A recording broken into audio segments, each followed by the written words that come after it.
Samantala, Himas Rehas ang nakatalang rank for most wanted person sa rehiyon ng Mimaropa matapos itong maaresto dahil sa kasong rape na may kaugnayan sa Republic Act 7610.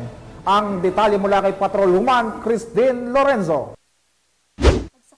May ng mga otoridad ang isang rank number 4 most wanted person sa rehiyon ng Mimaropa matapos itong hainan ng warrant of arrest na pirmado ng presiding judge na si Honorable Harry D. Haminola ng Regional Trial Court Branch 41, Pinamalayan, Oriental, Mindoro dahil sa kasong rape in relation to Republic Act 7610 sa barangay Kalukmoy, Socorro, Oriental, Mindoro nito lamang unang araw ng Hulyo taong kasalukuyan.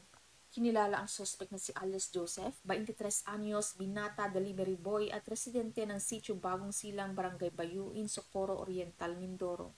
Matagumpay na naarestong suspect bunga ng pagtutulungan ng mga otoridad na pinangunahan ng Regional Intelligence Division Mimaropa City Intelligence Team, Oriental, Mindoro sa pangunguna ni Police Lieutenant Colonel Mark Anthony M. Andrade, Officer in Charge, katuwang ang Socorro Municipal Police Station at iba pang sangay ng kapulisan.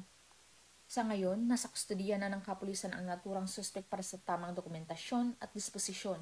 Samantala, walang inilaan na piyansa ang korte para sa kasong ito. Ang pagkakahuli ng suspect ay isang patunay na mas pinaigting pa ng kapulisan ang kanilang adhikain na sugpuin at hulihin ang mga nagkasala sa batas upang maisakatuparan ang isang payapang bagong Pilipinas.